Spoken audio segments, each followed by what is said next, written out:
Thinking Basketball Podcast. My name is Ben. Welcome back to another episode.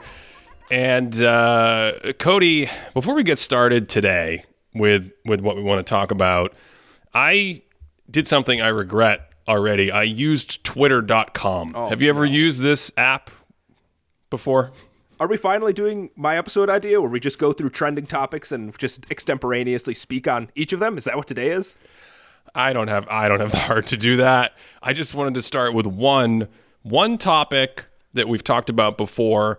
I made a 29-minute documentary last summer on the evolution of officiating, and some things have been addressed a little bit this year. I think in general, some of the foul hunting for the players wasn't quite at a fever pitch that it was at last season. But as the season has progressed, we have seen an uptick in, I think, the frequency of shooting fouls called in situations that just never would have been shooting fouls in the entire history of this sport at every level.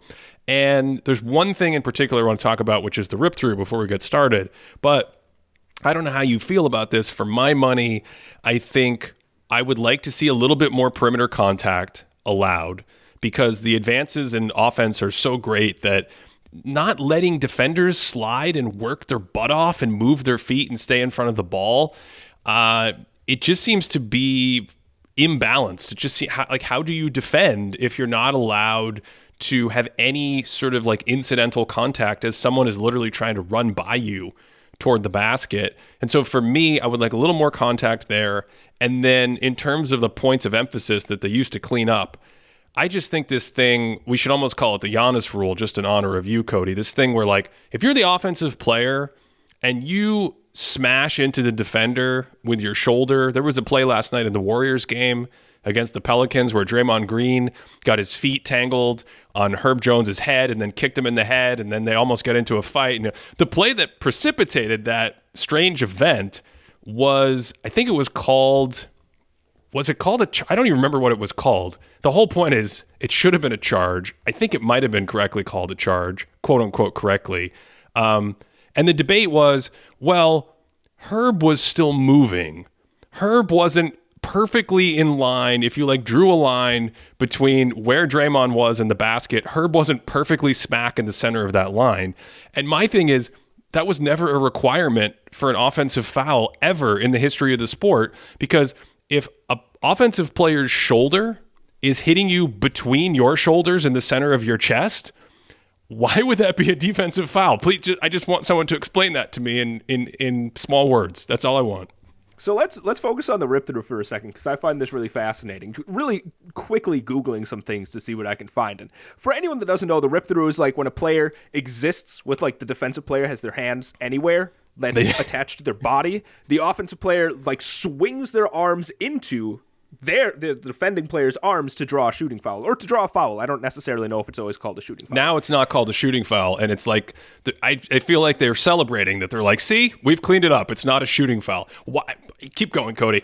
So in 2011, there's a Grantland article titled RIP Rip-Through Celebrating the NBA Rule Change. And this is apparently when they actually changed it from being a shooting foul. So in 2011. And what's funny is if you Google history of the rip-through, I don't know if we have the same thing because Google shows us all kinds of different things. Who knows where it's going to take you on this journey. But the second thing that pops up is a 2022 article. So 11 years later, titled Mark Cuban on NBA Rule Change, He'd Change. I'd get rid of the rip-through. And then the byline is, Mark Cuban wants to get rid of a player's move that has already outlawed in 2011. So I don't know. It seems like the NBA has been on top of it, but also it still happens quite a bit. It still happens all the time. I would love an explanation for why it's not an offensive foul. By the way, as an aside, as someone who does a lot of historical work and isn't a spring chicken anymore, you know, I'm considered a dinosaur now that I've been watching basketball for so long. I'm no longer a teenager. Like, I think there's a sense that when you talk about new changes in the league, that you're like a grumpy old man yelling at clouds.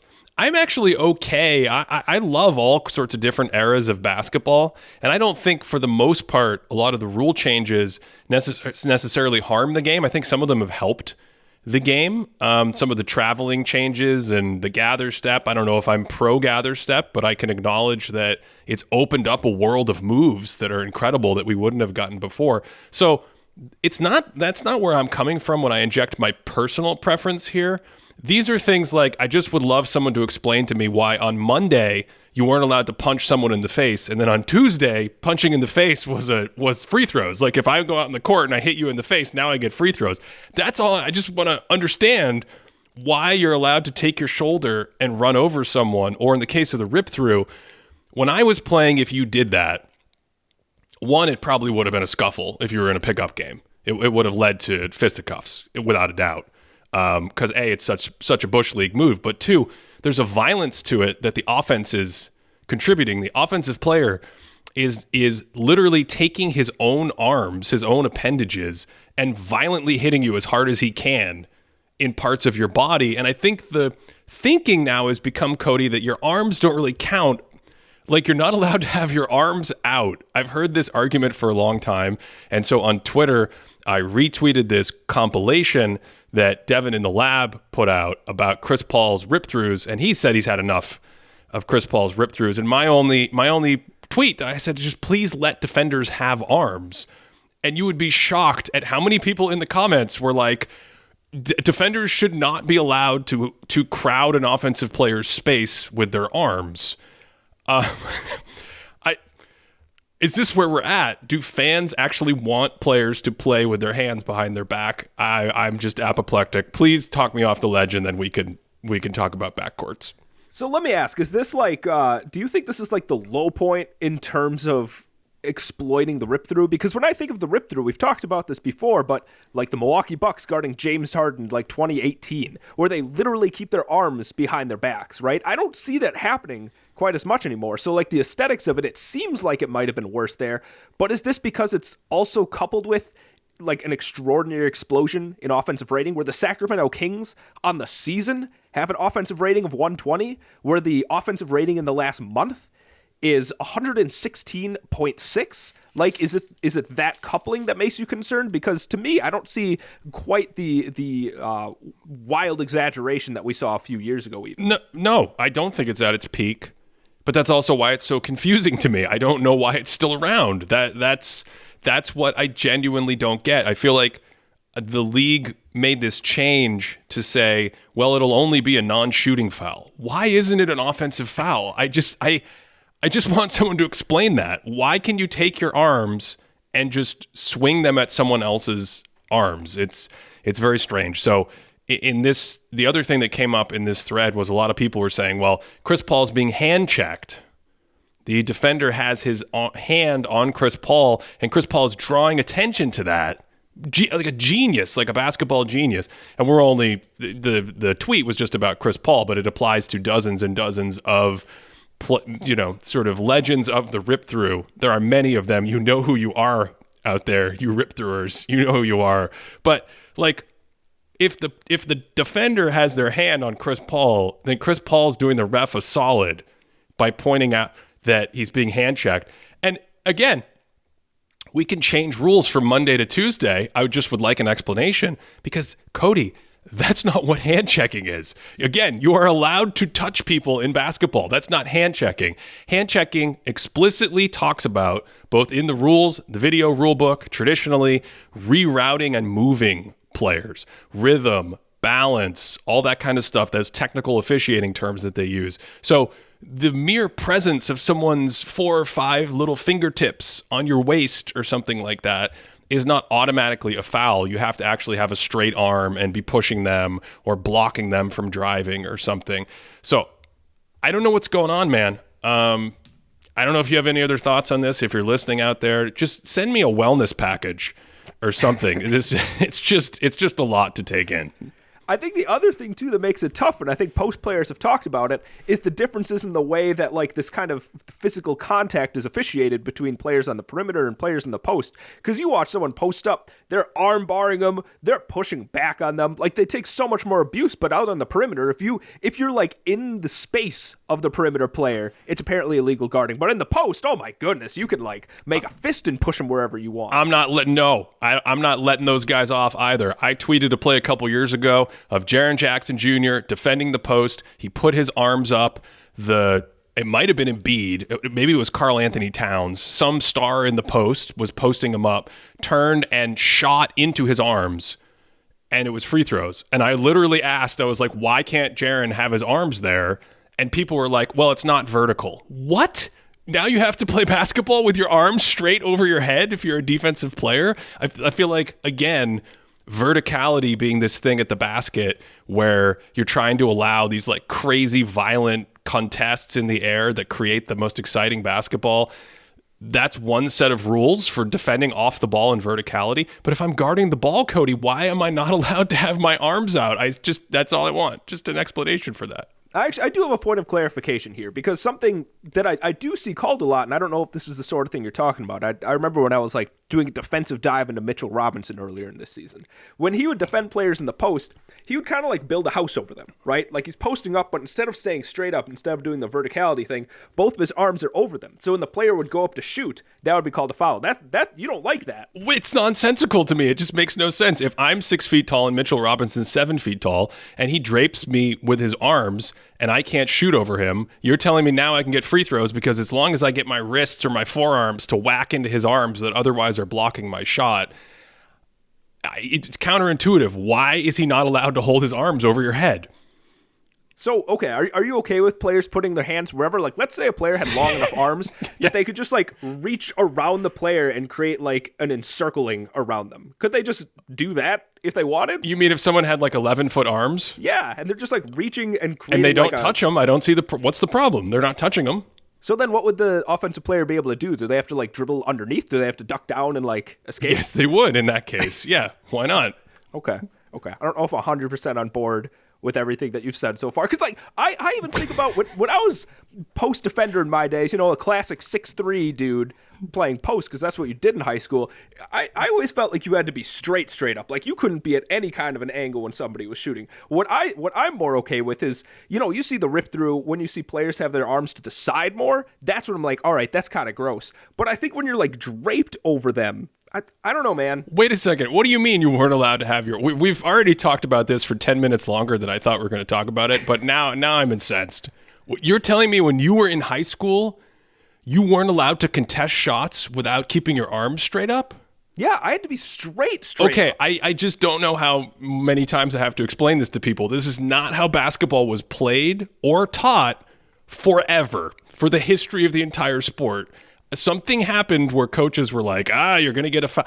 That's the thing. It didn't used to be a foul. Go watch any game from the 21st century. The 20th century. Go watch any game. You are allowed to move your arms at an angle to try to contest a shot. I don't know when this changed. Okay. That's interesting. I think at this point we're going to need to set up some tape. We need to look at some things back and forth, and we need to decide what we're talking about. Because I feel like this is one of those things where ultimately we probably agree, but I have some images in mind where I'm like, this feels like an illegal guarding position. Cody, who do you think has the best backcourt in the NBA? I could tell you who doesn't have the best backcourt, but I'm not going to, because that would be mean. There's a few teams. I don't know, Ben. When it comes to ranking like the best backcourts, there's a few different ways I was trying to do it. Like, I was trying to, like, tackle even the question, like, what would it mean to be the best backcourt player? And I'm like, listen, tell me if this isn't, let me try to talk again. Tell me if you think this is a good way. Are you still worked up about the officiating? Yeah, this is way too much. This is like venison on steroids, man. Like, I'm too hopped up on this right now. But, like, I was like, all right, if you took the Bucks, for instance, or if you took the Cavs, okay, so if you take, like, Brook Lopez and Giannis, and then, I don't know, Jay Crowder, Joe Ingles, whoever their forward is. Or you take the Cavaliers. You have Jared Allen, you have Evan Mobley, and then maybe, who knows, Isaac Okoro. Would the backcourt make that team like a championship-level team? Like, would they be able to fit in there? That's kind of how I was thinking of it. That's almost my starting point for how I was thinking of the best backcourt players. I would describe that. I think I would go a step more and say you take a backcourt and can you build around them to create a championship level team in the front court? So in other words, the fit that they have, the skill sets that the backcourts have, Washington has Brad Beal and Monty Morris and DeLon Wright, like how that defense, passing, off ball, on ball, playmaking, versatility, switchability, that all that stuff, movement, how that all fits together with those guys, that's the backcourt. You're locked into those players and building around them, right? We're on the same page there? Yeah, that sounds right. So you're expanding out to not even just the starters. We're talking like maybe 3 to 4 players that make up their backcourt. I think in this case, instead of just looking at the starters, the game is so guard dominant now, and we have so many interesting sort of amoeba-like small ball lineups where sometimes you turn on the Warriors game and they're like, Dante DiVincenzo is playing power forward. And you're like, now wait a minute. He's like 6'3.5". And I thought he was a guard. Wasn't he playing backup point guard last year in Milwaukee? What has happened? So I think in the purpose of this thought experiment, I think now we have to include, if you have a really good third guard, or if you're third or even maybe fourth guard off the bench, gives you some team building versatility. That's the way I'm thinking about this. I'm taking that set of guards that you have and trying to build the best possible team once I have my run at front court players to fill around them. Okay. I think the thing that makes this really difficult is actually determining who counts as a backcourt player. Because I don't want to get stuck in those kinds of details. So let me just toss out a team to you right now. And you can tell me who counts and who doesn't count for this. The Oklahoma City Thunder. Because when I go through it, like my initial thoughts is when I watch it, I'm like, all right, so they have Shai Gilgeous-Alexander. He's a guard. And then I thought that Jalen Williams, the perimeter Jalen Williams, was a guard. And I also thought Josh Giddey was a guard. But if you look at the amount of like possessions they play at different positions, like Josh Giddey gets power forward minutes and most of Jalen Williams' minutes are at small forward. So like for teams like this, how do you go ahead and determine who actually counts as their backcourt? I think for the purpose of this exercise, we'll probably just stick with maybe like Basketball References estimates at how many minutes they play. I mean, I think there's just going to be clearly some players, like we were talking about Kentavious Caldwell-Pope in Denver right before we recorded. He's just like a classic 2-3, right? Yes, there's positionless basketball, and yes, we do ourselves a service by talking about players within their function, within their role. I think that's much better than the traditional point guard, shooting guard, et cetera, et cetera. But the reality is there's only 5 players on the court. And in this case, we're trying to really think about who you can put at the 1 and the 2, those 2 smallest positions.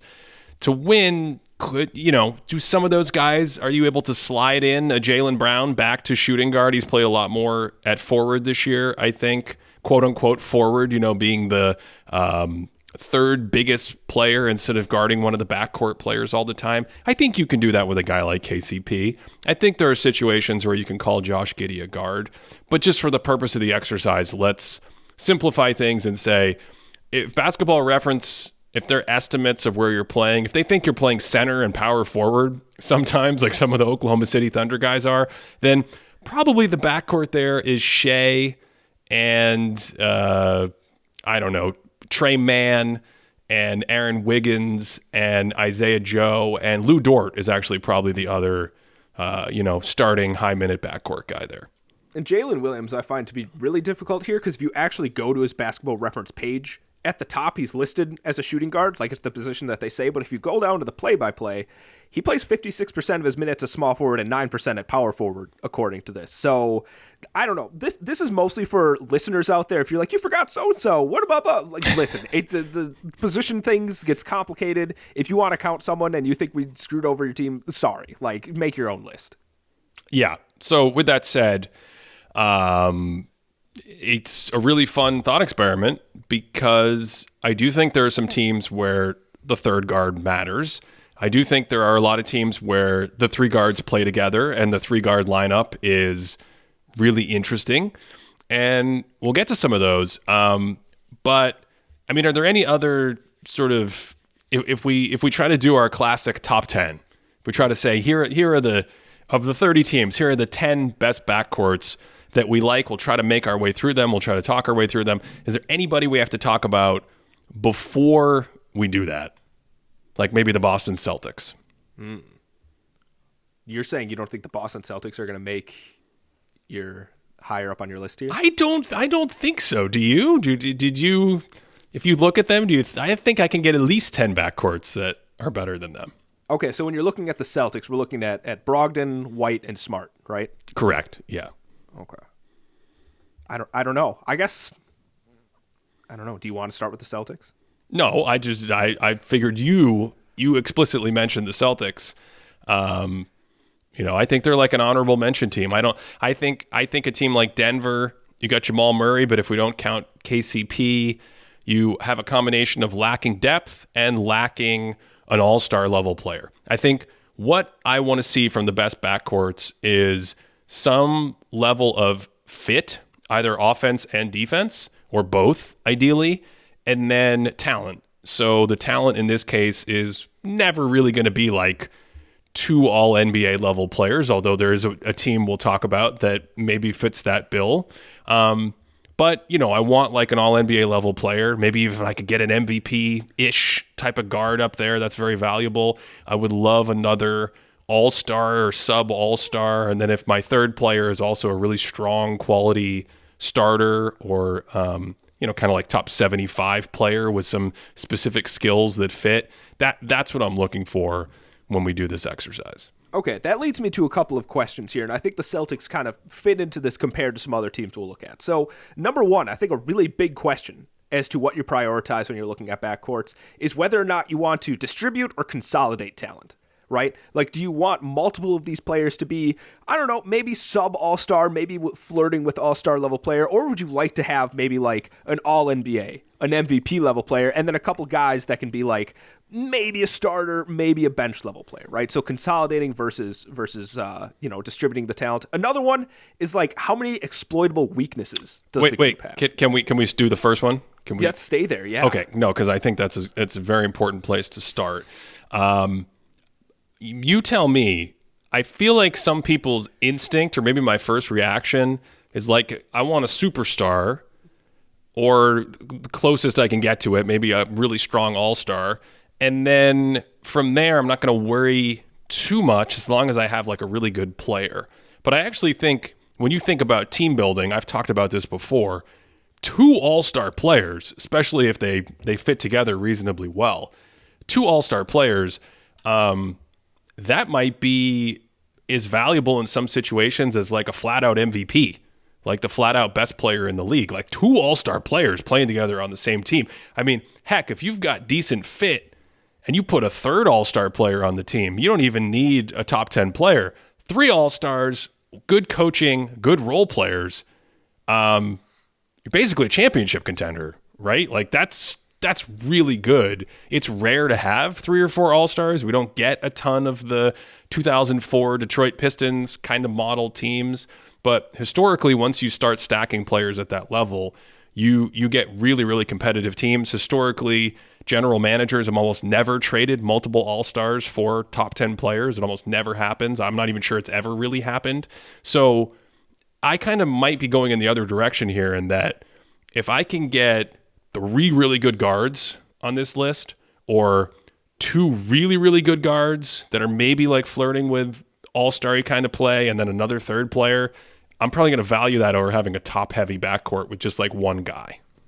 So then I think the distribution of talent is kind of where you're landing here, like getting multiple really good players. I think that rolls into the next thing that I'm looking for is the exploitable weaknesses thing. Like, do the players that you have, do they have exploitable weaknesses that they're going to be unplayable in certain situations? And I think this is actually where I find the Boston Celtics trio, again, of Brogdon, White, and Smart, to be really interesting because I don't think any of those three, especially this season, are at an all-star level play, right? Maybe flirting with sub-all-star, but these are three guys that maybe the shooting aspect when it comes to Smart sometimes, but ultimately these are three guys that like you can play in a bunch of different lineups. They can cover you up pretty defensively. Brogdon, I don't think is near the level of White or Smart defensively, but he can at least hold his own. He can be a pretty big body out there. I like the fact that you can roll them out in a bunch of different flexible lineups and do a bunch of different looks while also having three relatively good players. So because of that, I feel like Boston is a little bit higher for me. I like that. Let's keep talking this through.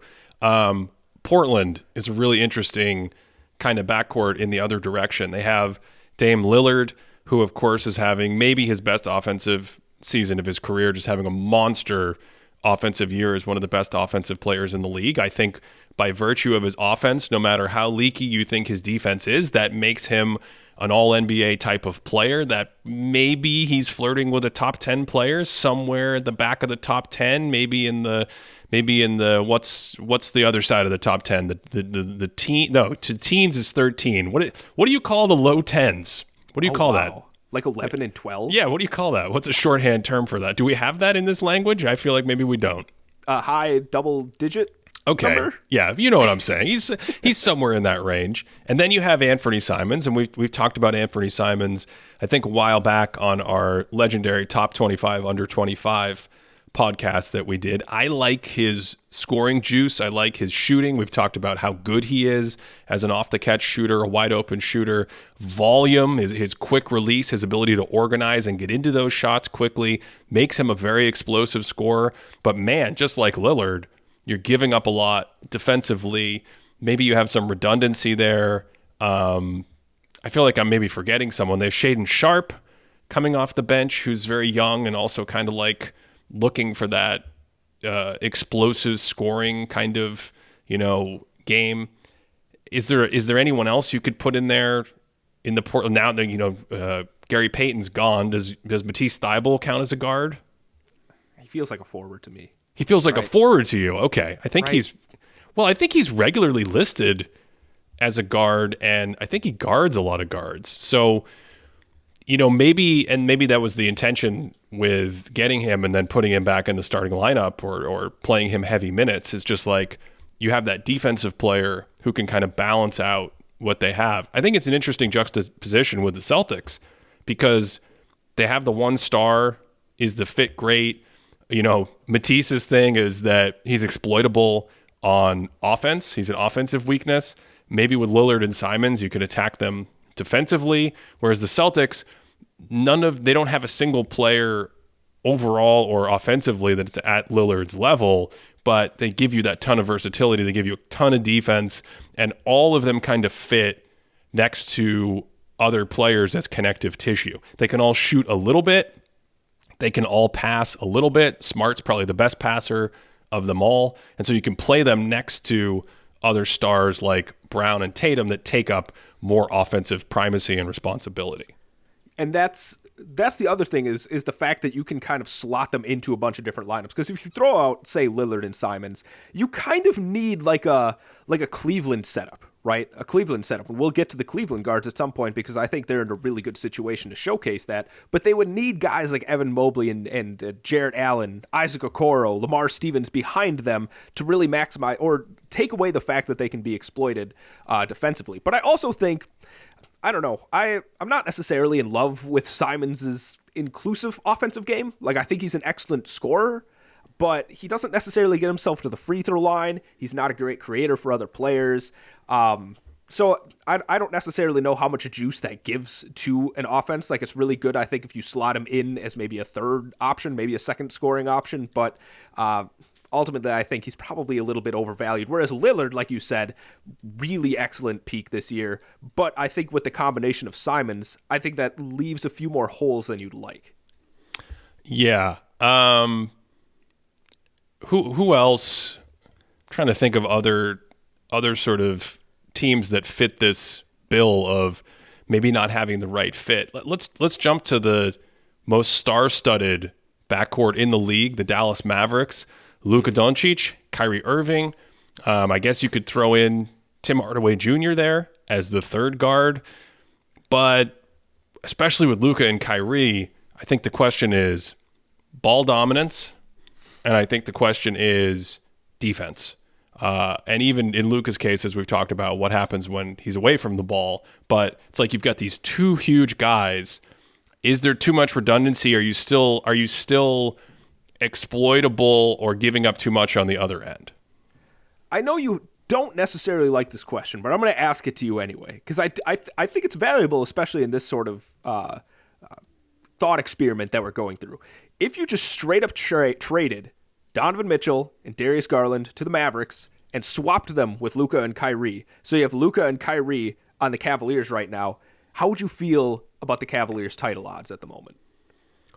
So the Cavs have Luka, Kyrie Irving, whatever small forward they want to trot out there.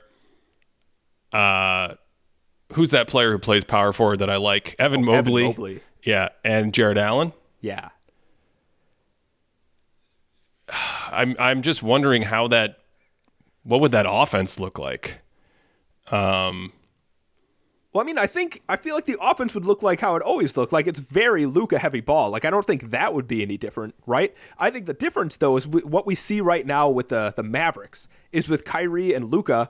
What other defensive talent do they have? Like, they have Maxi Kleber out there, but I don't think he looks as good as he did last year, and I don't know if it's because the defensive context is worse than it was last year, if it's one of those where he's trying to do too much and he's not able to do it if he's not fully healthy, but they just have no defense behind those two. So I'd be interested to see what would happen if you completely changed it, and would those two be able to buoy a strong offense, kind of like what we've seen Darius Garland and Donovan Mitchell do behind these defensive stalwarts. Well, yeah, but I think the Mavs have gone too far defensively. I think they just don't have enough defensive talent. They were already small last year, right? They're already trying to play, okay, Maxi's going to be a small ball guy. We'll even go to Dorian Finney-Smith. We'll take him from the 4. We'll put him at the 5. That's going to be our super small ball lineup. Dwight Powell's kind of a small player anyway as a big, especially with Maxi and Dwight. They're playing those guys because Dwight Powell gives them some defensive chops, even though he's not super vertical or big, and then he's a good roll man. So you can space the court, open out the court, no one's in the paint, run your pick and roll game with Luka, and Powell is their best roll man, basically. He's also their best screener. So he understands the angles and rescreens and the sort of chess match that a guy like Luka Doncic is going to play and operate out of in an offense like that. Maxi gives them a popping option. I think getting rid of DFS, I think they've just lost too much. I think they were dancing on the head of a pin and they've fallen off, basically, on defense. The thing is, Cody, if you put that backcourt on the Cavs and you even attempted to run some of the same plays, you would have Jared Allen as your screener and roll man and whatnot. I think that would be fine. There's some differences with Allen. There's some differences with Powell. He's not nearly as quick, so you couldn't run some of the same like ghost. Dallas likes these like sprinting ghost screens, and then you get the lob and you create space. But I think Allen has strengths that Powell does not have. Mobley, but you lose a shooter with Mobley, and in the Cavs case, you usually lose a shooter with their small forward because they're just trying to find a small forward that can like tread water and provide defensive value. I don't know. I think they would obviously be better. It's a better infrastructure. It's a better front line. But if your thought here is that like you just trade those front courts and then that backcourt gives you a championship, I'm not sure. Is that what you were thinking? I think that they would probably jump up to be a favorite in my mind. A favorite, okay. Yeah, the way that I think about the NBA math in this one is when you have players like Kyrie and you have Luka Doncic together, right? And I've been pretty critical of Luka this season, and these last couple weeks, I don't know what's been going on with him. I know he's talked about maybe some stuff going on off the court. It's been showing, and I'm hoping that he's able to get himself right before the end of the season here. But when both of them are right, I feel like the amount of offense you add to them would be some pretty solid diminishing returns, right? Like you can add shooters to them and add however much offensive juice you can squeeze out of that lemon, but I feel like you're actually going to get a better bang for your buck if you add defensive scheme around them. So even though you're like, the offense might be a little bit rough, I don't necessarily see how it's going to fit compared to how the Mavericks do it. I'm like, great, I don't necessarily care. I think those two are smart enough and good enough offensive players that they can make it work around two genius-level defensive players. Yeah, but I think the issue there is the shooting and spacing, because you would essentially have three non-shooters with those guys. And the Mavs kind of try to operate in the opposite. The Mavs always want at least four shooters on the court, or depending on how you feel about Luka, three of the other four non-Luka players to be a shooter. That's where it gets a little tricky for me, where I think you're going to get better defense because of the front court, but as long as you're still playing those three guys, you probably aren't going to have an elite offense with that system. That's my issue. So yeah, I think the more I think about it, I would say they would be, of course, better than the situation Dallas is in, but I don't think I would make them title favorites. And it would be interesting to see if we were doing our end of season power rankings or our playoff preview that we're going to do, that we annually do coming up before the playoffs, if I would put them in our inner circle of title contenders. My hunch is I might not. Oh, wow. Okay. Yeah. I think that's pretty hot. So let me ask you this then, because right now the Cavaliers, their offense is about 1.5 points better than league average, which I think puts them at 7 on the season, seventh with Darius Garland and Donovan Mitchell. Do you think if they had Luka and Kyrie, would their offense be worse or better than it is right now with Garland and Mitchell? I think it would be similar. That would be my hunch. Okay. Yeah. Yeah, I can definitely see a world where I think it's a little better. I don't think you would... what are our top three offenses right now? About +4, something like that this season? Yeah. Is that right? Sacramento's plus 4.08. Sacramento's up to plus 4.8? Yeah. Okay. So they're +5. Yeah, I don't think they would quite be there, but I could certainly see it being a little better.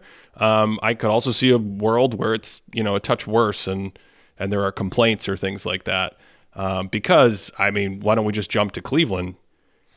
Mitchell and Garland, we've done this before. Those are two of the better offensive players in the league themselves. They both have off-ball game. They're both tremendous shooters. Neither really requires playing heavy spread pick and roll. So it's a little different, right? You wouldn't necessarily stack up Luka and Kyrie and Garland and Mitchell and go, oh yeah, most people are going to pick the Cleveland guys first or anything like that. In a vacuum, I don't think you would do that. But this is the interesting part of the thought experiment to me. When you start to put the players together in a backcourt, especially since you pick Cleveland, this is why I don't like the thought experiment of only think about this one team. Because I do think Cleveland's a very extreme team right now, the way they're built. They have two of the better, 12 or 15 offensive players in the whole world, or at least the NBA, on their team, and then they play a lot of lineups with three non-shooters, which most teams don't even dare trot out two non-shooters these days, let alone three. So yeah, I think the Cleveland backcourt is very good as well. I think they're sort of in this inner group of contenders for the best backcourt in the league. We haven't talked about Ricky Rubio as a backup, although I think he's purely a backup here. And then they could go 3-guard lineup that you see sometimes where you have Garland, Mitchell, and Karis LeVert. But the Cavs backcourt presents their own problems because they're all really small and none of them are writing books about defense. Let's put it that way. That's kind of why I like the Cleveland construction for talking about the Mavericks and the Cavaliers, because I feel like both of the duos there kind of require a really specific defensive shell around them, right? That's the thing that they need, because both of them struggle on defense. Though I'd venture to say that Garland and Mitchell probably struggle more on D than Kyrie and Luka. I think when Luka ramps it up, he can be a bit better just because he's a bigger body. But the other thing that I like that I think definitely puts the Cavaliers and the Mavericks above the Celtics for me, not to totally do it. Not to whatever I'm going with this, Ben. What are you saying, Cody? What are you saying? Rankings as I'm going. I'm making these unofficial rankings as I'm going. So I think both the Cavaliers and the Mavericks would be above the Celtics, just because you can stagger them a little bit better. And I think when you consolidate and have multiple of these really good players, you can stagger the minutes better. In which case, you have the additive properties of the fact that they all kind of have these off-ball games and they can do well when they're on the court together. But also, you look at lineups with Darius Garland on the court without Donovan Mitchell. still, that Cavs team is really, really good still, right? Same with Mitchell. I don't think the numbers are quite as good with Mitchell without Garland. But the fact is you can play either one and still have some juice for the full 48 minutes as opposed to just when they're playing. So I think that in itself puts the Cavaliers and the Mavericks, wherever you have the Celtics, you have them above them at least. Okay. Let's talk about a team that I would say has more balance across the potential three-guard lineup. Let's talk about my New York Knicks, where you've got Jalen Brunson cooking people at point guard, not necessarily playmaking and like heliocentric offense that's going to get you to that Sacramento Kings 120 offensive rating, but he can pass a little bit, and of course, a lot of on-ball scoring, really dynamic scoring punch. And then you've got Emmanuel Quickley off the bench. We've talked about him before. Good shooter, very good defender, can attack closeouts so he can play off ball a little bit. And I think for the sake of the thought experiment, we're going to count some of these players like KCP. So we'll count Quentin Grimes here as the third member of that backcourt. Another defender, another shooter, another extra passer, attack closeout guy. So you kind of have like one star. The star isn't super high end, but you've got three really good backcourt players that maybe a little bit like the Celtics, where you're not looking at obvious weaknesses, you're looking at more complementary skills. How do you feel about them compared to the teams we've talked about? Can I ask you an either-or question right now? Can I put you on the spot about two players, Ben? You always put me on the spot, so let's do it. I'm ready. You should. This has been a long time coming, Ben. This question right here. This is just when we're doing it publicly. Emmanuel Quickley or Tyrese Maxey? Quickly, what? Okay.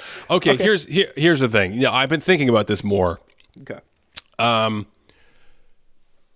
think Maxey clearly has a gear on offense that Quickley doesn't have right now. Of course, when Brunson goes out and you watch Quickley get more opportunities and more reps, you start to think like, oh, I could see that shrinking real fast, because some of their skill sets are pretty similar in terms of quickness, in terms of floater game. I mean, Quickley, frankly, probably has the better floater. His floater game is fantastic. And then just their ability as shooters. But I do think right now Maxey is more consistent and more capable of carrying more stuff on offense. But I don't love Maxey on defense, and I do like Quickley quite a bit on defense. He's versatile, he's consistent, he holds up, he's quick, he gets around screens, he's good in help position. So I do think it's close. And the thing I've been thinking about a lot more lately is, so in this sense, you didn't put me on the spot. I already did the homework beforehand. Is like, for a guard like that, are there just going to be more team constructions where you'd rather have the defensive guy in the playoffs at this point? So the real scientific answer is I'm not sure. I think they're close enough that it's a debate either way, which is why I wanted to ask you a couple weeks back. But like, I've been in my head moving more toward the Quickley side of this, if that makes sense. Okay. I like that. And on the floater topic, I think you pointed this out once to me, and now I'm seeing it all the time whenever I have Philadelphia on. Tyrese Maxey just kind of has this thing with organizing his feet on the floater where it's like, just take one more step or take one more dribble. Yeah. So I've been noticing that more. But yeah, the point that you make about the Knicks that I think is interesting is, you compare them, their backcourt to the Mavericks, you compare them to the Cavaliers. It's clear those other two teams have better offensive players, right? But like you said, kind of like the Celtics, these players are gonna handle defense quite a bit better. Like Brunson, I think he's a stout enough defender. I think the fact that he's shorter, not a huge wingspan, he's not a vertical athlete, like he's not going to be moving the needle on defense, but he at least works on defense. And I think he can stay in front of people, and he's got a good center of gravity, right? He's got a good strength to him. So I don't think you can necessarily take advantage of these three. Grimes is just all over the place. I love this man. He's crashing around. He's pretty cool. But again, I don't think he's quite as good as Brunson or Quickley. So I think it's interesting because you have three guys that are good. One guy who's, I don't know, Brunson's maybe like an all-star, sub-all-star level player. And so they're probably at least like in the same conversation as the Celtics, but I still think the Celtics trio is better defensively overall than this three.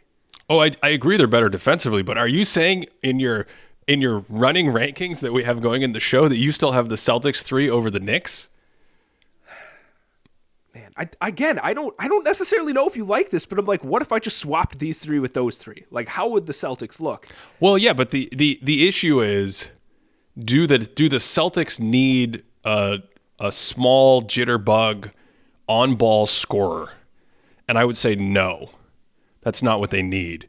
Right? Like, even just moving Smart to point guard and having him be pass first and facilitate first seemed to help them a lot last season in their two-way construction, because you get the defensive upgrade with him going to point guard, and offensively he acts as a stabilizing force, as a rudder for those two other big scorers. So I think they need more of a playmaking guard first and almost a defensive guard. That's why I don't like that construction, whereas there's plenty of teams where it's like, hey, if you could just get them some scoring. Even the Knicks team, right? Like the Knicks team going, Julius Randle, please be a primary offensive player, versus Julius Randle, let Jalen Brunson cook whenever he wants, and he's going to carry a big load. I'm really excited just to see their playoff series and cough, possible 2 playoff series, depending on how crazy things get in the first round.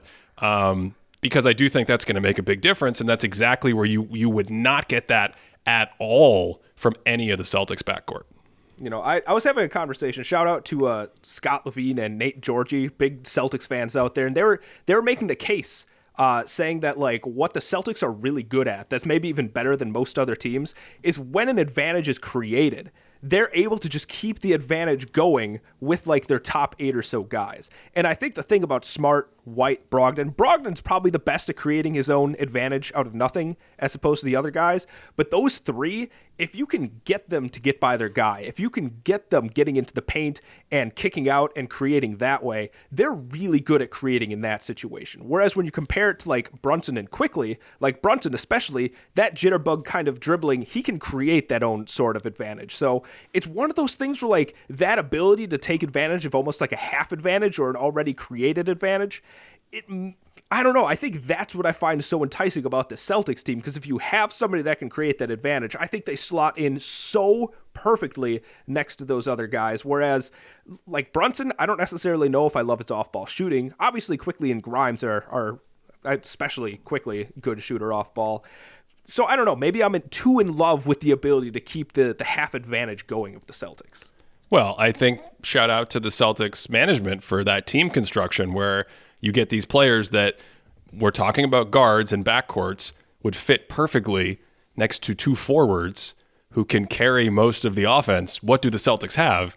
That's exactly what they have. We're calling Jaylen Brown a forward this year because he plays more forward than he has. By the way, my man Brunson catching strays out here from Cody, 42% on his wide open threes. The last 3 seasons, 43% on his catch and shoot threes. That's in the 93rd percentile. It's one of the things I like about this backcourt. Don't mess with these guys. You leave them open, okay, and they will make their shots. Yeah, I was wrong. For some reason I thought he was a little worse than that. But yeah, I'll accept that gracefully, Ben. Well, we're talking about balanced 3-team guys. There's a couple more we got to get to. Then I got to ask you some questions about more top-heavy two-player backcourts. Let's do it, Cody. Let's talk about Tyus Jones. I know you want to. I'm going to give you the floor. Make your case for the Memphis Grizzlies as having the best backcourt in the league. So I find this really interesting, Ben. Okay, 737 minutes together. Bane and Ja, plus 14.5. Bane and Ja, when they're on the court, are plus 14.5? Plus 14.5. Whew.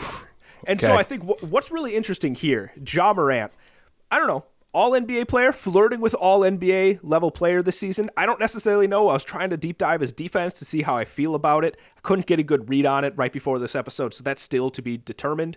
But, you know, he's a little less efficient than he was last season, but he still got just...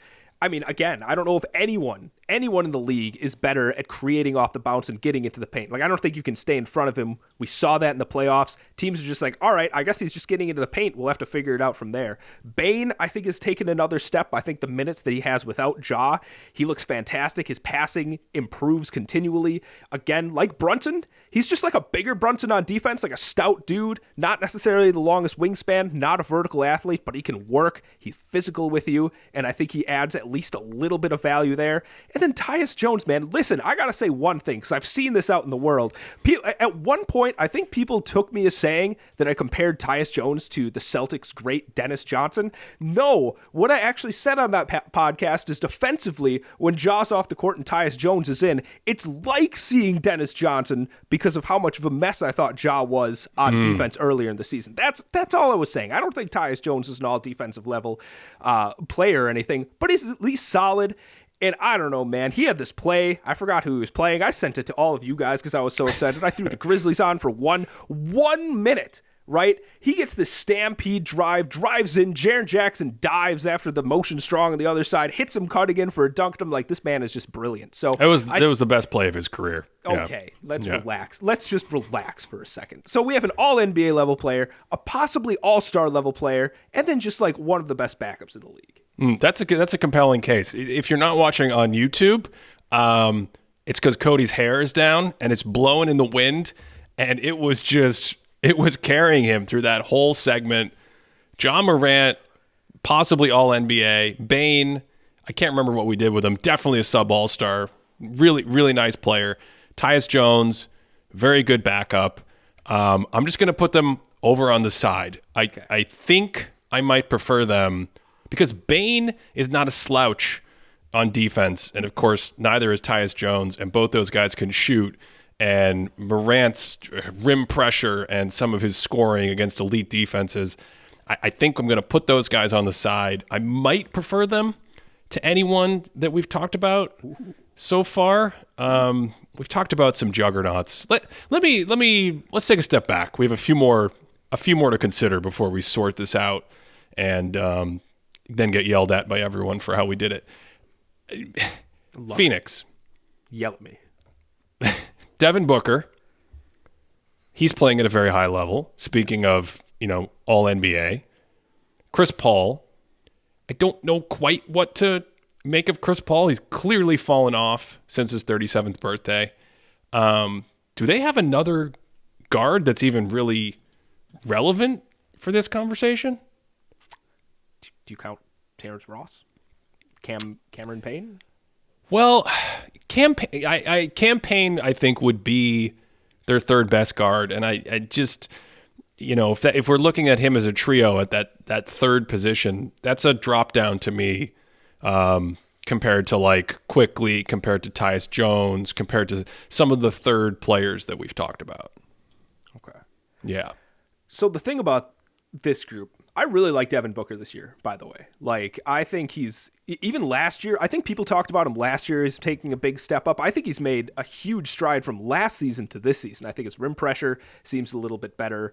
He's better at picking his spots. Defensively, I think he's about the same as last season. I don't necessarily know if he's made strides from that, but offensively, I just like it a little bit more. But Chris Paul, offensively, I'm a little bit worried about him. Not even a little bit. I'm pretty concerned about Chris Paul offensively holding up. I think defensively, he's still got the hands. He's still got the awareness. He's still a strong guard for his size, but I just don't know about Chris Paul's offense. Yeah. No, I agree with you. I do think with Booker, you have one of the best overall players we've talked about here. He does seem to continue to get a little bit better. And then Paul, the thing is, you're still getting some value from Paul just in terms of the Chris Paulness of the whole thing, the decision-making and the guile and, the defensive stoutness and the wherewithal and communicating on that end. So I do think you're still talking about a good player relative to some of these second or third guards that we're talking about. But I feel like this is a very top-heavy backcourt in that Booker is the primary driver. There's a pretty good drop-off to Paul, who's also pretty good. And then I think there's even a bigger drop-off to the third player. In this case, let's say Cam Payne, where in the case of some of the other teams we were talking about earlier, that third player is still good. Like, he's still part of a package that you're either playing all three guards or able to swap out one of the other guards for a different look for 20 minutes a game that gives you playoff versatility, that gives you better fit, things like that. So really interesting case in Phoenix. I guess there's another team. I don't know if they're exactly like that, but I was having a hard time thinking of who the third guard would be. What do you think of the Minnesota Timberwolves backcourt? Does Anthony Edwards, is he a guard? Does he count as a guard? He feels like a guard to me. Yeah. I think he's a guard. I mean, he's certainly been playing a lot of guard because when you got those two bigs, Gobert and Karl Anthony Towns, then you get McDaniels, who's playing the small forward. It'll be interesting to see if McDaniels makes an all-defensive team this year. He's been great on defense all year, but that leaves Anthony Edwards at the 2. According to Basketball Reference, he does play 2/3 of his minutes there, so I think we have to count him, which means you get Mike Conley, you get some late-stage Mike Conley, 35-year-old Mike Conley, and Anthony Edwards, and I'm not sure who the next one, like, is it Jalen Noel? This is another team that feels like they don't really have a third guard that's really relevant to the package that you get, the backcourt package. Thing about Conley, I'm moving towards like a vibes-based analysis, Ben. A vibes-based analysis. I think if you really want to be a great team, you should bring some good vibes to your team. And I think Mike Conley's kind of in the Drew Holiday like school of great vibes and great leadership to your team. So he just automatically gets a bump for me. I don't think it's enough of a bump to really make them competitive in this conversation, though, if we're being honest. Okay. That's fair. Who have we not talked about? There's 4 teams. There's 4 teams left that I want to talk about. What were you going to say? Let's talk about, we talked about his other half so far, so we should probably talk about the Philadelphia 76ers. Yeah, that's one of the 4 teams I want to talk about. You've got Tyrese Maxey. You have DeAnthony Melton, who I also like as a role player, a defender, 3-and-D, modern 3-and-D, whatever that is. And then, of course, James Harden, non-all-star James Harden, who I think I strongly feel is an all-star player this season and still one of the best offensive players in the game. So maybe it's a similar construction in that sense, Cody, where you've got like Harden compared to Booker, Maxey compared to Paul, and then, well, I do like Melton better than a guy like Campaign or whoever Minnesota's third player would be. And then thinking about fit is interesting because Harden is still heavily on ball. I think you have some defensive weaknesses there. Maxey has some defensive weaknesses, but at least Melton is a strong defender. He's not huge, so it's not like you can comfortably stick him on forwards in playoff series and change your matchups that way necessarily, but still a good defender. I don't know. I think they're one of the better backcourts in the league. An interesting case to talk through. I'm sure you have thoughts. Yeah. I think because I'm trying to stay at the top line comparison right now, and I don't know if you want to get too much into the weeds here. I guess we already did one of these. Who would you evaluate as a higher player right now, Harden or Booker? Oh, that's an interesting question. My gut is Booker. Okay. Yeah, I mean, I'm sure you could talk me into something that would change that a little bit, but yeah, it feels like Booker is. Do you agree with that? Yeah. I honestly don't know. I think the thing is like Booker's at least probably not a negative on defense at the moment, and Harden probably is. And I don't know if you'd have to think that Harden, I think, is a much better, or at least a clearly better offensive player than Booker at the moment. And I think that would be a tougher case to make. Although, again, like I think the synergistic interplay between Embiid and Harden I don't know. I've been really impressed with that in Harden. The fact that Embiid plays so much better when he shares the court with Harden, I think that's pretty fantastic. I think that's a really nice case for Harden, and I don't necessarily think you would get that same interplay with Booker. So I don't know. I think you can make the case either way.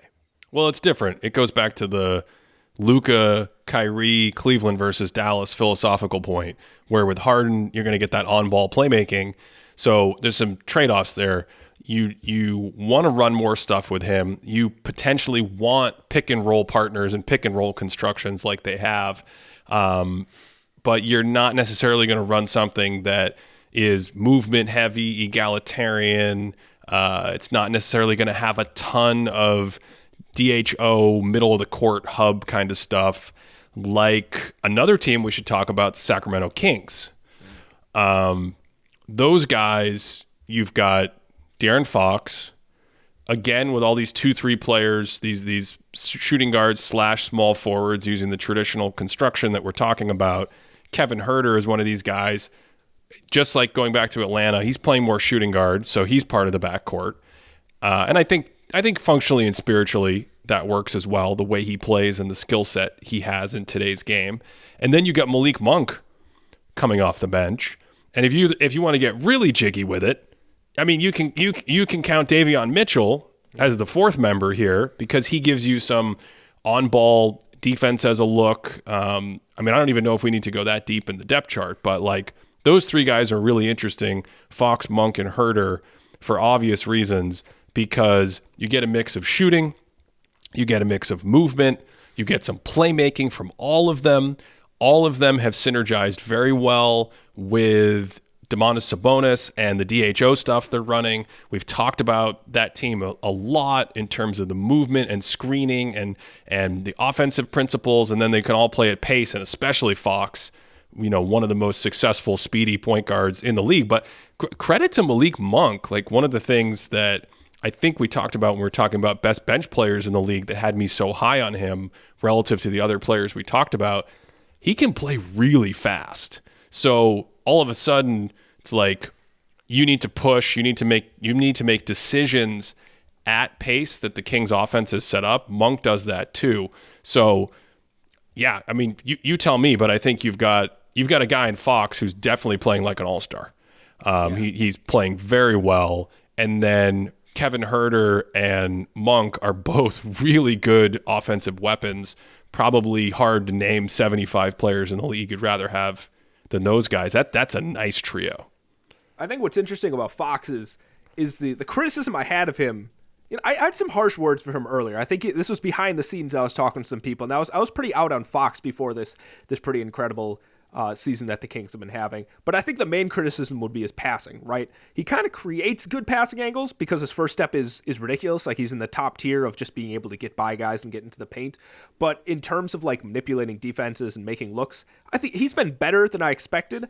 But I also think the fact that he synergizes so well with Sabonis, that he synergizes with Herter and Monk and all these other guys, I think that's a good thing for him. The fact that he's able to slot in as a guy that's not necessarily a spacer and be part of like a unit that's just the best offensive in the league, I think that's really commendable. So I don't know. Do you see Fox as being an all NBA level player this season? Because I even think when we talk about defense in terms of like Mitchell, in terms of Garland, in terms of Harden, in terms of Booker, is Fox better defensively than all of them?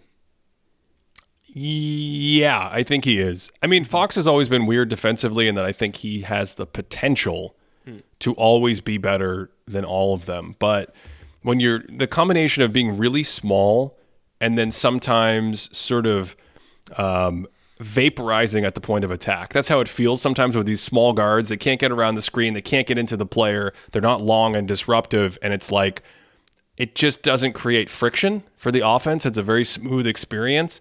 I think those two things have hurt him defensively. But you watch him, and it goes back to the video I made on him years ago. Like, he'll have possessions with really good hawkish on-ball defense out in space, moving his feet, disrupting the ball handler. And then off the ball, he can be very quick to make rotations on the weak side. So he does have these moments where you're like, oh, he's played a good defensive game tonight.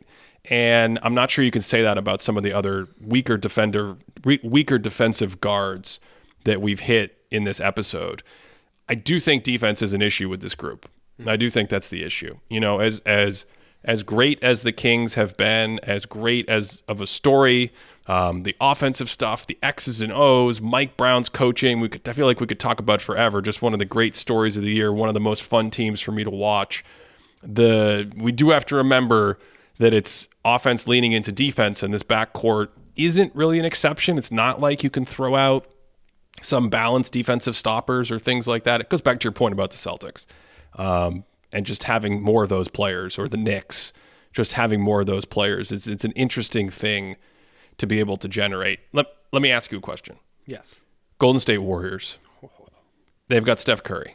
Yeah, probably the best player in this conversation. Probably the best player on this list for my money. Yep. Yeah. Actually, I'd say, yeah, I'll say probably.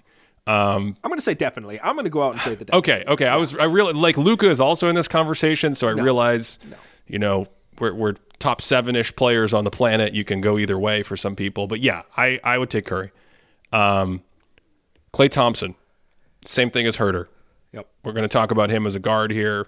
He obviously can and does play some forward. Traditionally has been a guard. If Andrew Wiggins were back, he would go back and start at shooting guard.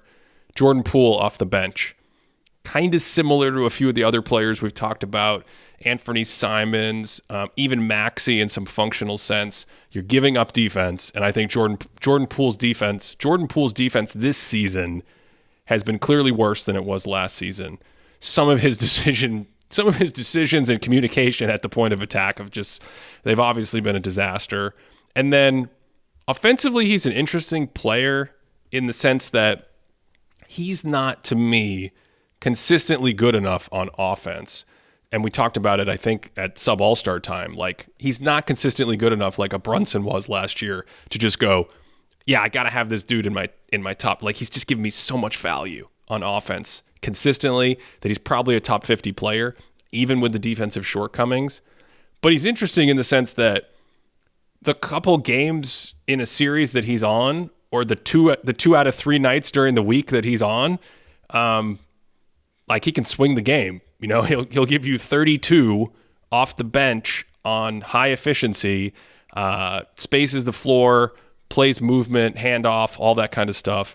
So, you know, is he their third best player after Klay Thompson? Do you get a bonus defender in Dante DiVincenzo in this group as a fourth guard? Cody, what are we doing with this team? This is a really tough one. So you talk about Jordan Poole and the fact that he like brings it a couple times a week. I think back to the Warriors 76ers game that happened recently. He was unstoppable. The 76ers didn't know what to do with him. And it was just kind of like this 1-2 punch between Curry and Poole that was just, the 76ers had no answer, right? They have Melton, they have Embiid, who's a good defensive player. Even Paul Reed when he was out, nothing, right? They were just on fire. And then when I think back to even, yesterday's game, who are the Warriors playing yesterday? What was the Pelicans? The Pelicans in this really heated Western Conference, like tight to the final race here. Klay Thompson and Curry just became like 2016 Klay Thompson and Curry. Like, I'm talking like just catching 5 feet behind the line. Klay Thompson's like, oh, I guess I'll just shoot. Bang. Steph Curry, oh, guys in my face, I'm just going to pull up. Bang. And so like that fear, that ability of like going into the past and being like, I've seen this too many times. It makes me a little nervous. But then also trying to like reconcile that with the fact that like Klay is just not what he used to be. Poole isn't as good as he was last season. So I don't know. They're like high end to me is like the players that I want to have, but the low end still is Stephen Curry. So I don't know. Yeah. From one hand, you can look at it and say they're very top heavy. That's kind of what it feels like. Yeah. On the other hand, you can look at it and say, we know how the fit of this thing works. You've got multiple movement shooters. One of these guys, at least in Klay Thompson, still defends multiple positions pretty well. He can switch. Steph Curry has become a solid guard defender, right? And then it's like the three of these guys are hot. I don't know. I don't know how we're going to do this. I don't know how we're going to... We only have one more team left to talk about, I think, right? The Atlanta Hawks? Yeah. Yeah, I'm looking at some other teams. I'm guessing you don't want to... Do you want to talk about the Pacers or Thunder at all? We kind of talked about the Thunder, but do you want to talk about them more? The Pacers, I don't think... No, now that I don't think Halliburton and Hield and whoever else you want to throw in as a third guard is probably going to be enough to crack, the teams that we've talked about. Okay. So I think it's the Hawks. I think it's and we started the season by saying the fit with Trae Young and DeJounte Murray, I don't love it. Bogdanovich, is he I think he's a guard. Third guard there? He seems like a guard. Yeah. So I don't know. Is that team? I mean, obviously in a vacuum, Trae Young is a fantastic offensive player. In a vacuum, DeJounte Murray is a good defensive player as a guard. I don't know. Would you take the Atlanta backcourt over any of these guys we've talked about in your moving power rankings in your head as we go through this? Well, let me ask you this. Would you take the Atlanta backcourt over the Thunder backcourt? The Thunder backcourt are Shea and Lou Dort and like Isaiah Joe or something. Yeah. When you said that, I thought, Cody, that's crazy. Of course, I'll take the Hawks. And then by the time I had to start answering, there was like a part of my brain that was like, hold on, Ben, not so crazy.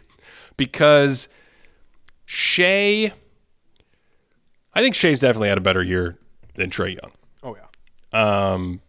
He's been a better player this year than Trae Young.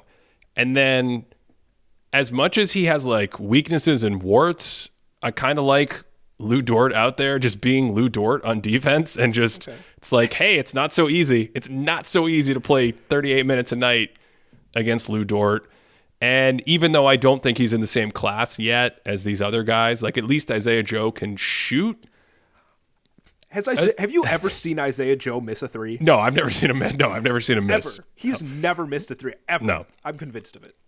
Yeah, he's shooting 100% on threes. So I don't know.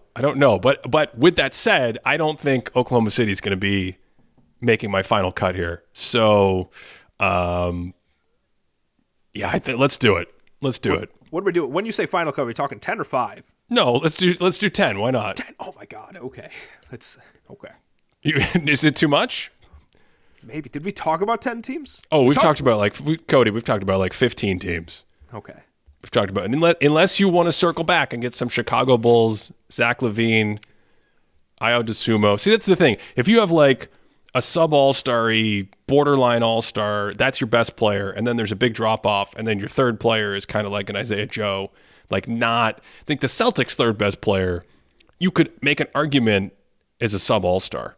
I think anytime you can do that with one of these third best players, even the Knicks, you don't have to make an explicit argument for Grimes as a sub all-star, but like, am I going to pick a team and have 85 players on my draft board for picking an NBA team before I get to Quentin Grimes? Probably not, because of the complementary skills that we've talked about. Those Danny Green skills, shooting, defense, versatility, attacking closeouts. They don't do too much.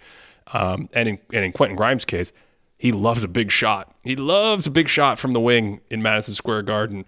Oh man, when do the playoffs start, Cody? How long do I have to wait for the playoffs? Long, Ben. It's far too long. In the same vein, trust me, I would love to have the Milwaukee Bucks here, just because Drew Holiday, I think, is in that sort of conversation. But I don't know, like Chris Middleton's mostly a forward, so it's like Drew Holiday and Javon Carter. That's just not enough. All right. Who are your 10 backcourts? Give me your 10 backcourts. Where do we start? Are we starting at 10 or 1? Let's start at 10. God, we have to count back. I don't even know what it is forward. Don't even count backwards. Don't count in any order. I just want to know if you have 10 backcourts. What I really want to know is what the heck you're doing with Cleveland and Dallas. How do you feel about those backcourts? Okay. I'm gonna make a pick between those two. I'm gonna take. I would take Dallas over Cleveland. Okay. I'm sorry, Gabe, of thinking basketball. He's crying. He's reeling in a corner somewhere. But I'm taking Dallas over Cleveland. Gabe is beside himself. Gabe doesn't know what's happening. What about Dallas versus Sacramento? I'm also taking Dallas. What about Dallas versus Philadelphia? I am also taking Dallas. Okay, so it sounds like you think if Dallas had like a normal team construction, if they had like, I don't know, what's a normal team construction? Steven Adams at center and Jaren Jackson at power forward. Oh my God. And then a small forward that could shoot and play defense. Who's a small forward? Quentin Grimes. Oh my God. At small forward. Oh, that's a team, Ben. It sounds Kevin like Garnett that is yelling about the squad that we have right now. There's going to be a championship. Is that what you're saying? I think that's a really good team.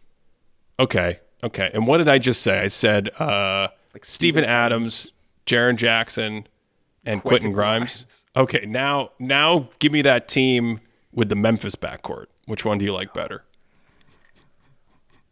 Oh, Ben. What about you? I've been doing too much. This is hurting too much. What would you do between those two? Well, I'm stalling because I kind of feel like it's hard to take down that Memphis trio. I guess the Warriors could take down that Memphis trio if you believe in all of the Warriors, because I think their fit is strong. I think once you have those, once you get multiple of these players, Curry, Poole, Clay. I know everyone out there for a long time has said, like, it's a system. It goes back, Steve Nash, he was in the system. Steph Curry's in the system. No, Steph Curry is the system. But when you have him, whether you want to play him and play more point, like on-ball pick and roll stuff, whatever, I think that all goes out the window regardless of who your coach is when you have Curry and Clay and Poole, because you can unlock all those things at the same time. You can play pick and roll, but in today's NBA, the playbooks all have a ton of movement. They all have a ton of Golden State Warriors sets from the last decade. So I think their fit is really nice regardless of their struggles. So I think Golden State's got to be up there at the top for me. I think Memphis has to be up there at the top for me. We talked about Dallas and Cleveland. I have a fun one. Okay. Philadelphia versus Sacramento. Which of those do you prefer? Philadelphia versus Sacramento. I would go Philadelphia.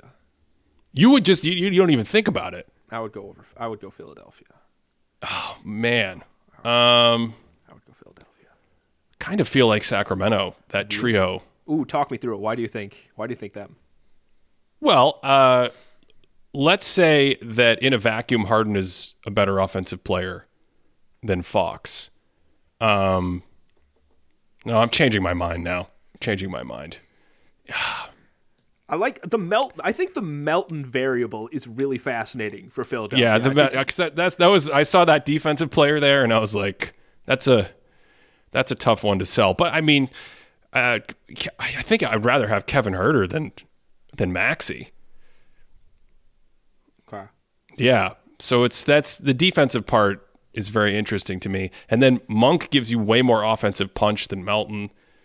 Could you have the Sacramento backcourt and then have a rim protector, have Bam Adebayo as your center, so you still play DHO, high post, hub basketball off of these guys? You can get a lot of speed because you could get like, I don't know, I don't want to give up too much shooting. It's going to throw Jared Vanderbilt in a lineup there. Oh my God. Or something. Just throw him into every lineup. That's what every team needs, Ben. Yeah. Yeah. Okay. I think it sounds like you really like the Celtics as one of the 10 best backcourts. I think I do, but I don't know if I would take them over any of the teams we just said. Right. Okay. Give me Celtics versus Timberwolves. Celtics or Timberwolves? Yeah. Celtics. So, really? Yeah, I'm taking Celtics. Am I missing something? It feels like Conley and Edwards are both better than, well, I guess Conley you could put in a similar tier, but certainly Edwards is the best player of the group, right? Wait. You think Conley's in the same tier as White, Smart, and Brogdon? You don't think so? I don't think so. Okay. I don't think so. Really? And there's three of them. I don't even know who the third guard would be. Well, there are three of them, but are we just saying that Mike Conley's fallen off a lot? Is that? I think so. Yeah. What is he? He's like 38, isn't he? Yeah, he's 30. He's 30. This is 35 season. Close enough. You Not just every aged. point guard can be Steph Curry. You aged Mike quite a bit. I feel like Conley is in a similar. Even if you say he's the worst of those four, I don't think he's that far behind. Okay. Yeah, but Edwards is clearly the best player of that group. He is. He can be a little bit of a. How can you put it? He's a little. What's the word when? I don't know what you're trying to say. It starts with a V, and it's who cares, Ben? Words are meaningless. I think I like the consistency of those other three guys, and I like the defensive coherence between them. Okay, I think that's fair. They have much more depth. There is a defensive cohesion. I don't know how to do this. It's impossible. I think I would say the Celtics are 10. Okay. I would have the Knicks 9. I'm going to go with the Knicks over the Celtics. Okay. Yeah. You're not going to like this one. I think you have to do it, though. I'm going to go with the Suns next. Ooh, why do you think I'm not going to like it? Do you think they're too high or too low in my book? I thought they were going to be too high for you. I think with Devin Booker there, Chris Paul's still, the depth is a thing to me, but I think Booker and Paul, that's a good foundational backcourt, even with Paul's age. I agree with you. I think I would take the Suns over them. No. Then I'm going to go Kings. Okay. Then Now it gets impossible. Who came up with this idea? I have no idea. I'm going to change my order. See, what people listening don't realize is now that we've talked it through, that's the analysis, that's the perspective. There's obviously some variability in how this shakes out. So if you ask me to do the same ranking at the end of our conversation, right after we finish recording the podcast, I'd probably have a different order. But in general, Minnesota, New York, Phoenix, Sacramento, they're somewhere in this group. Then I think I like Philly and Cody. I think I like the Cleveland backcourt better than Philly. Okay. Yeah, I like the Cleveland backcourt better than Philly, and that leaves Dallas, Memphis, and Golden State. I will say, boy, okay. We might be missing a team. I think you've said 9. Who am I missing? How many? What? Who am I missing? So I think you have Celtics 10. Oh, you're right. Yeah. You're right. I am missing a team. Part of me think I don't know, man. It's either Lillard or SGA are being snubbed here, Ben. Yeah, I guess I could go Portland 10. Over the Thunder backcourt. Yeah. I'll go Portland 10. Okay. I'll go Portland 10, Boston 9, Knicks 8, Suns 7, Kings 6. I'm going to get crazy, Cody. Okay. I'm going to get absolutely nuts. Okay? Okay. This is a vibe situation. This is an off-court accounting situation. I'm vibrating, Ben. I'm vibrating. Cody's vibrating. I'm going to go Mavs 5. He did it. We are here, everybody. We have landed. Yeah. Cavs 4. And who's left? I have no idea who's left. I'm going Memphis number 1. Okay. The Warriors are... They're in there. They're 2. I don't even know who's left. I can't think. Philadelphia. Philadelphia's in there. Yeah. Philadelphia and the Warriors are in there. And then you convinced me. Memphis is number 1. If you want to support this podcast, check out patreon.com/thinkingbasketball. We've got extra stuff there and live Q&A. We did a fun live Q&A. No one listens to the outro. It doesn't even matter what I say at this point. If you made it this far, thanks as always for listening. And what do I say at the end of these podcasts? Oh, of course. I hope you're having a great day.